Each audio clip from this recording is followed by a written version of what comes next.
నమస్కారం, welcome to our channel.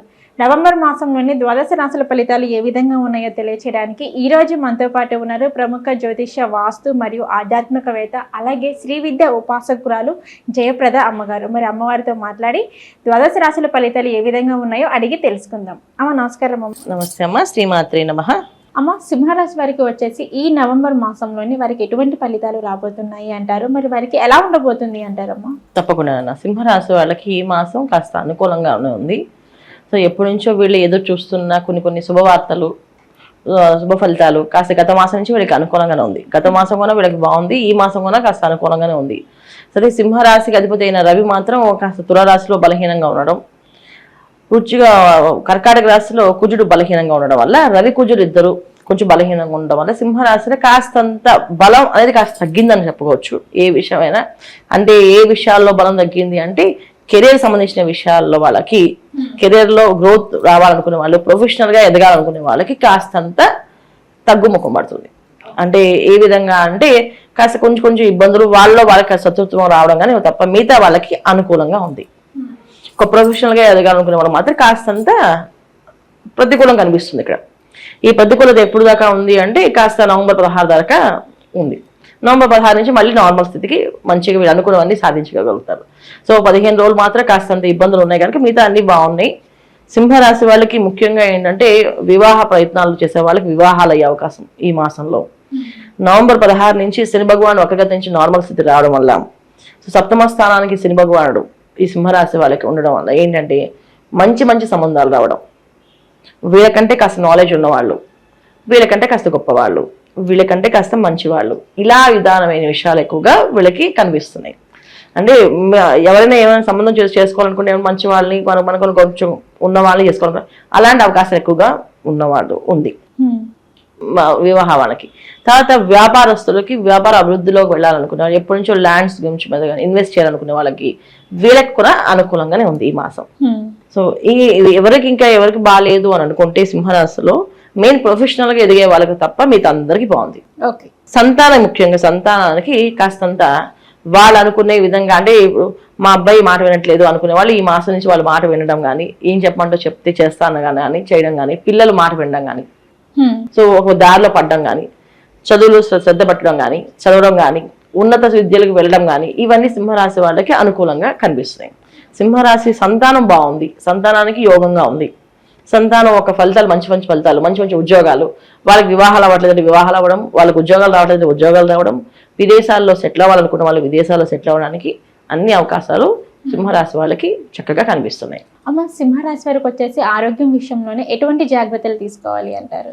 ఖచ్చితంగా సింహరాశి వాళ్ళకి ఆరోగ్య విషయంలో కొంచెం జాగ్రత్తగా ఉండాలి. ఎందుకంటే వీళ్ళకి వ్యయ స్థానంలో కుజుడు, కర్కాటకంలో కుజుడు బలహీనంగా ఉన్నాడు. అందువల్ల ఏంటంటే కాస్త బయటకు వెళ్ళాలి అనుకునే తత్వం ఉంటుంది. ద్వితీయంలో కేతువు ఉండడం, ద్వితీయ స్థానంలో కేతువుని అక్కడ మీనరాశి నుంచి అష్టమ స్థానం నుంచి రాహు, శని భగవాను వక్రగతితో చూడడము. సో ఇక్కడే రాహువు ప్లస్ శని భగవానుడు, తర్వాత గురువు, శుక్రుడు మళ్ళీ ధనుస్సు రాశిలోకి వెళ్ళడము. ఈ విధంగా ఏంటంటే కాస్తంత వీళ్ళకి ఆరోగ్య విషయంలో జాగ్రత్తగా ఉండకపోతే ఈ వీటి ఫలితాలు కాస్త కొంచెం ప్రతికూలంగా కనిపిస్తున్నాయి. సో ఏ విషయాల్లో జాగ్రత్తగా ఉండాలంటే ఆహార నియమాల్లో జాగ్రత్తగా ఉండడం అంతే. ఇంట్లో ఆహారం తినడం, వీలైనంత వరకు ఇంట్లో ఆహారాన్ని తీసుకోవడము. బయట ఎక్కడైనా తీసుకోవాలనుకుంటే అది శాకాహారం అంటే వెజిటేరియన్ అయి ఉండాలి, నాన్ వెజిటేరియన్ తీసుకోకుండా ఉండడం. అందువల్ల మంచి ఫలితాలు ఉన్నాయి. నాన్ వెజిటేరియన్కి వెళ్తే మాత్రం కాస్తంత ఇబ్బంది పడి గ్యాస్కి సంబంధించిన ఇబ్బందులు కానీ, కాళ్ళు లాగడం కానీ, కాళ్ళ నొప్పులకు సంబంధించింది కానీ, వెన్నుకు సంబంధించిన విషయాలు కానీ ఇబ్బంది పడే అవకాశం ఉంది. అంటే తెలియనట్టుగా ఒక పెయిన్ వస్తే అది గ్యాస్ పెయిన్ తెలియదు, టెస్ట్ పెయిన్ అంటే గుండె నొప్పి తెలియదు, అలాంటి ఇబ్బంది వచ్చే అవకాశం ఈ సింహరాశి వాళ్ళకి ఈ ఆహారంలో నాన్ వెజ్ తింటే వచ్చే అవకాశం ఉంది. సో తినకుండా ఉంటే చాలు అంతే. వెజిటేరియన్ తినడము, శాకాహారం తీసుకోవడం, శాకాహారంలో ఉండడము. చూడు, మనకి ఎప్పుడైనా సరే ఏ మాసమైనా ఏదైనా ప్రాబ్లం ఉంది అంటే ఆ మాసంలో భగవంతుడు మనకు ఒక వరం ఇస్తాడు. ఆ వరం ఏంటి అంటే ఈ మాసంలో కార్తీక మాసం. జనరల్గా కార్తీక మాసం అందరూ కూడా మామూలుగా తినేవాళ్ళు కూడా ఆహారం నియమాలు చాలా జాగ్రత్తగా ఉంటారు. సో చాలా మంది వెల్లుల్లిపాయ కూడా తినరు ఈ కార్తీక మాసంలో, ఇంత శ్రద్ధగా పాటించే వాళ్ళు ఉన్నారు. సో అందుకని మనకి భగవంతుడు ప్రతిరోజు మనకి ఎప్పుడు కూడా అవకాశం ఇస్తూ ఉంటాడు. ఈ బాలేదు అంటే పరిహారం కూడా ఇచ్చేస్తుంటాడు, ఇది చేయండి ఏం కాదనేసి. సో కార్తీక మాసంలో వీళ్ళు చక్కగా హ్యాపీగా శివనామస్మరణ చేసుకుంటూ శివారాధన చేసుకుంటూ దీపారాధన చేసుకుంటూ చక్కగా మంచిగా శాకాహారాన్ని తీసుకుంటే ఆరోగ్య సమస్యలు అనేది ఎదుర్కొంటారు. అంటే ఆరోగ్య సమస్య అనేది రాదు, చక్కగా హ్యాపీగా ఉండగలుగుతారు. అమ్మ, మరి సింహరాశిలో ఉన్న వారికి వచ్చేసి ఇల్లు కొనుక్కోవాలి అనుకునే వారికి ఎలా ఉండబోతుంది అంటారు? గృహయోగం ఈ మాసంలో వీళ్ళకి అనుకూలంగానే ఉంది గృహయోగం. అయితే ఏంటంటే నవంబర్ 16 తర్వాత ప్రయత్నం చేయాలి. నవంబర్ 16 తర్వాత ప్రయత్నం చేస్తే వీళ్ళు కాస్త అనుకూలంగా వీళ్ళు మంచి అనుకునే స్థలం, అనుకున్నట్టుగా స్థలం కానీ ఇల్లు కానీ వాస్తు ప్రకారంగా దొరికే అవకాశం కానీ వీళ్ళు చక్కగా దొరికే అవకాశం చక్కగా ఉంది.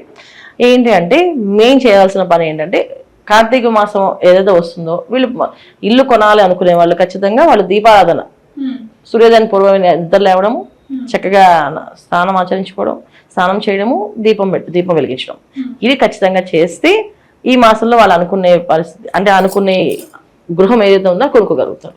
అమ్మ, మరి సింహరాశి వారు వచ్చేసి ఎటువంటి పరిహారాలు చేసుకుంటే వీరికి బాగుంటుంది అంటారు? సింహరాశి వాళ్ళు ఈ మాసంలో ఏదైనా ఒక క్షేత్రానికి వెళ్ళి దర్శనం చేసుకొని ఆ క్షేత్రంలో నిద్ర చేయడం వల్ల చాలా అనుకూలంగా ఉంది. సో కార్తీక మాసం కనుక చక్కగా వైష్ణవాలయాన్ని కానీ శివాలయాన్ని కానీ వెళ్ళడము, దీపారాధన చేయడము, అక్కడ చక్కగా దీపాలని 21 దీపాలు కానీ 45 దీపాలు కానీ వెలిగించడం వల్ల వీళ్ళు అనుకున్న పనులు అనుకున్నట్టుగా అవుతాయి. అంటే ఇది కార్తీక మాసంలోనే అవకాశం ఉంటుంది. వీళ్ళు ఒకవేళ చేయాలి ఇల్లు కొనుక్కోవాలనుకునే వాళ్ళు సోమవారం ప్రారంభం చేసి మళ్ళీ సోమవారం వరకు 21 దీపాలు వెలిగించడం. సో మంచి ఇల్లు రావడం అంటే ఇల్లు ఒక అనుకూలంగా రావడం, మంచి స్థలం కొనుక్కోవాలనుకున్నా ఇల్లు కొనుక్కోవాలనుకున్నా ఈ విధంగా చేయడం. ఉద్యోగ ప్రయత్నం కానీ వివాహ ప్రయత్నాలు కానీ ఎవరైతే ఉన్నారో వాళ్ళు 45 దీపాలని వెలిగించడం ఈ కార్తీక మాసంలో. మంగళవారం ప్రారంభం చేయడం. సో మంగళవారం ప్రారంభం చేసి 45 దీపాలు వెలిగించి మళ్ళీ మంగళవారం వరకు 45 దీపాలు వెలిగించడం. ఇవాళ రోజు మనం కొనుక్కోలేనుకోవడానికి ఇప్పుడు మనం కొనలేము, మనకు స్తోమత లేదు అనుకున్నా పర్లేదు, గుళ్ళోకి వెళ్తే గుళ్ళో అక్కడ ఒత్తులు, నూనె, దీపాలు అన్ని పెడుతున్నారు. వెళ్ళి అక్కడ మనం నూనె పోసి వెలిగిస్తే కదా పుణ్యం వస్తుంది.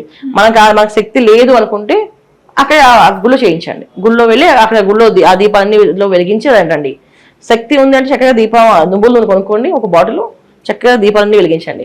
ఈ దీపాలను చేయడం వల్ల సింహరాశి వాళ్ళు బలంగా వీళ్ళకి ఆ అనుగ్రహం అనేది కలుగుతుంది, భగవంతుడి అనుగ్రహం కలుగుతుంది. అంటే అనుకున్న సంకల్పం ఖచ్చితంగా ఈ మాసంలో అవ్వడానికి ఈ ప్రయత్నం చేస్తే ఖచ్చితంగా అయిపోతుంది. అవకాశాలు ఎక్కువగా కనిపిస్తుంది, అవకాశం ఎక్కువగా ఉంది, భగవంతుడి అనుగ్రహం ఎక్కువగా ఉంటుంది వీళ్ళ మీద, చేయొచ్చు. ఓకే అమ్మ, సింహరాశి వారికి వచ్చేసి నవంబర్ మాసంలోనే ఎలా ఉండబోతుందో అయితే మాకు చెప్పారు. ధన్యవాదాలు. శ్రీమాత్రే నమః.